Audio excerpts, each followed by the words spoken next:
नमस्कार मित्रांनो, तुमचे स्वागत आहे श्री स्वामी समर्थ.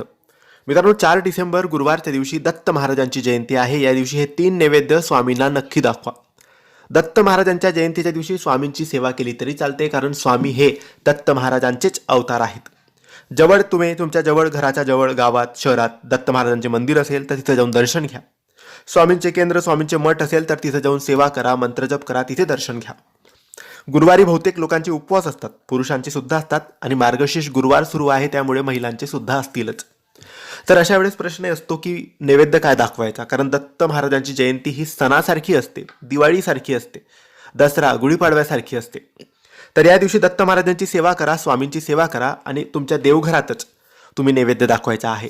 सकाळ, दुपार आणि संध्याकाळ असे 3 नैवेद्य दाखवायचे आहे. सकाळी अंघोळ करून झाल्यानंतर जेव्हा देवपूजा करतो तेव्हा दूध आणि साखरेचा नैवेद्य दत्त महाराजांना म्हणजेच स्वामींच्या समोर ठेवायचा आहे. दूध आणि साखरेचा नैवेद्य.